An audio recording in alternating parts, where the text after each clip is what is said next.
Stranger, Freddy. Yeah, I think we're good.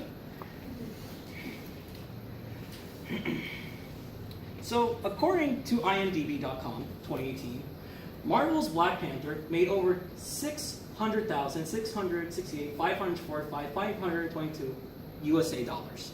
I'm not good with numbers.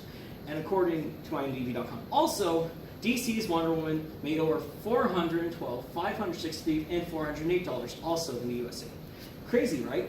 But I think that also says a lot about where we are today in terms of comics. They're much more popular, they're much more interesting, a lot more mainstream than they were in, say, about the 60s or 70s. But I think that comes with the downfall that, unfortunately, the stories and books that these are based off of aren't nearly as popular as their counterparts. And that's why today my proposition is, unfortunately, comic books won't be as popular, or comic book movies will never be, excuse me, comic books will never be as popular as comic book films, and because of three things: marketing, accessible comic books, and pricing. Boy, I think if I had one more thing, I'd have a Fantastic Four presentation. Boo. It's worse than the remake. They're all bad. All my jokes are bad. I'm sorry. Well, let's get right into it, shall we? Marketing for comic book films. So when we think of marketing, of course there's one thing that always comes to mind: posters and teaser trailers. And you might think, well, that's it, isn't it? Well, wrong.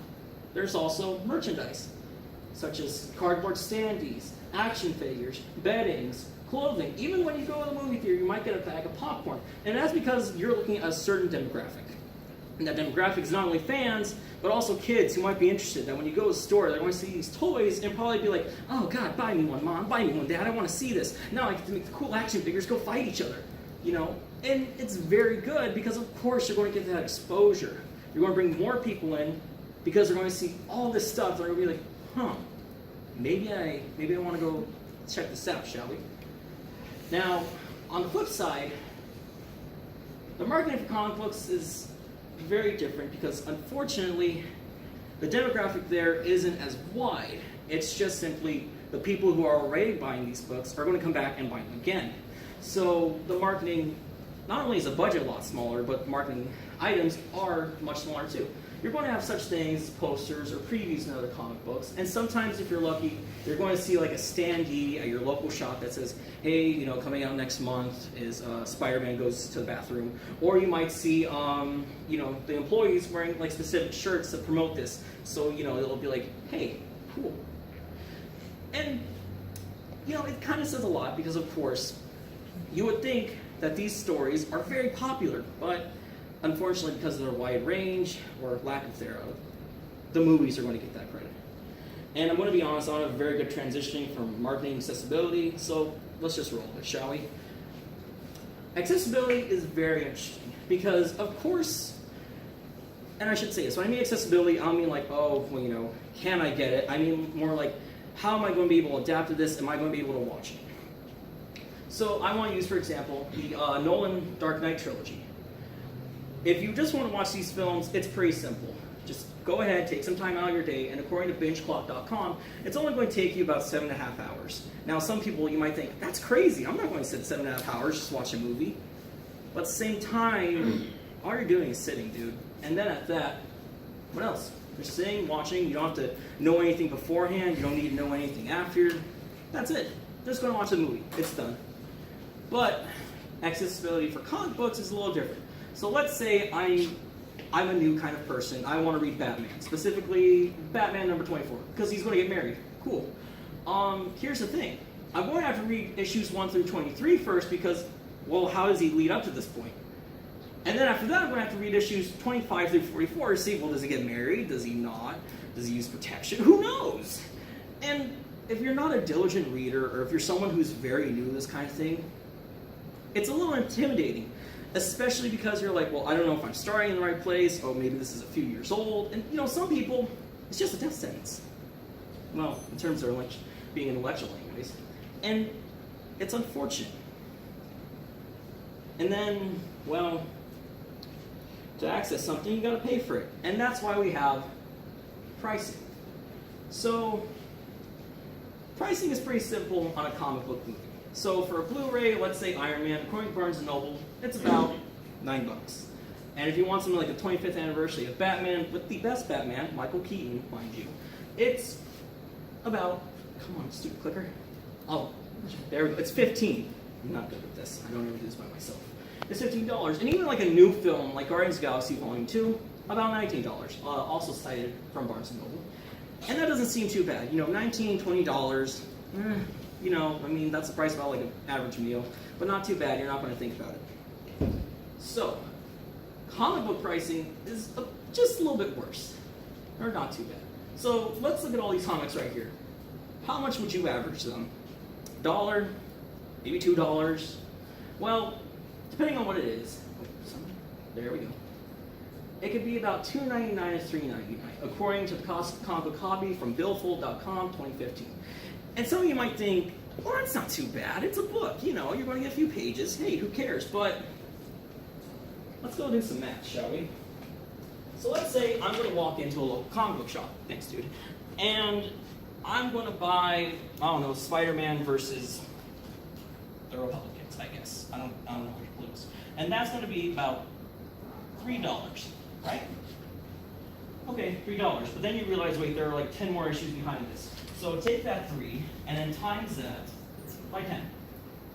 And then you're going to go up to the counter, and the guy behind it's going to say, hey, dude, you want to pre-order like the next 5 copies? We're going to get them like right away. So you get cash. So then you're going to add in another $5. And then he's going to harass you for like another 5 minutes by a button, because you have to find that button, it's cool, and it has Spider-Man, you're like, So then add an extra $1.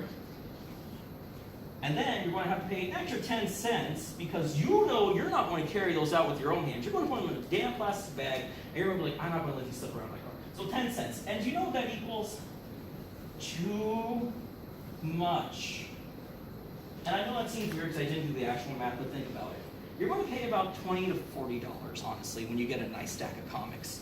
And to some people, that's not too bad, but to others, it's very intimidating, especially if you're a new reader or you're someone who's just a little bit unknown to comics, because you're going to be like, well, I don't know if I want to invest this much, and if I don't like it, then that's just a waste of money I spent on all this paper that I'm not going to have.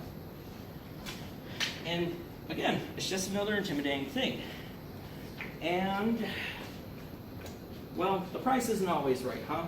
So, in conclusion, today I have talked about why I think comic book movies will be more popular than comic book films, or however I word it in the first place, and specifically because of their marketing, accessibility, and pricing. And I made this little diorama to show you how I think I showed you guys. Awesome, right? Bam, 10 out of 10 Photoshop skills. And I'd like to end today on a very different note.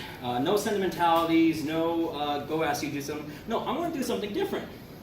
I'm going to do a top 10, specifically top 10 comic moments that won't make their way into the films. Because there's a lot of things that will never, ever make it in these films, maybe because of time constraints, maybe because of, random things. So we're going to do that. And once again, you have been warned. Everyone cool? Everyone cool. Number 10, the Marvel Zombies. Why? It's not PG and no one wants to see people getting eaten by their favorite superheroes. Number 9, Avengers vs. X-Men. Why? Because Fox waited too long, we've lost Hugh Jackman, it's not going to be worth it. Number 8, She-Hulk has sex with Juggernaut and then gets questioned by another She-Hulk for these acts. Why? Because She-Hulk isn't in the films yet. How are you going to do this, dude? Number 7, Iron Man is a drunk. Why? Because Robert Downey Jr. is already sober. I don't want this to happen again. I love Robert Downey Jr. Number 6, Speedy on crack. Why? Because we stopped Ronald Reagan. Or because, you just eat Tide Pod or some shit. Some mentality. Number 5, brutality. I don't think that one I have to really describe, dude. Look at that. That's pretty messed up, guy. Number 4, Deadpool has a daughter because he's just too wacky. He's too much of a wacky guy to be able to care for a child. Number 3, Wonder Woman serves fast food. Why? Because it's 2018, ladies. You can do better than that. Number 2, death is common. Because superhero movies, yeah, people die, but it's like 1 or 2 people. Who cares? And finally, at number 1, superhero promiscuity. Why? Because superheroes are usually as sterile as a doorknob. Well, except Iron Man. And it's over.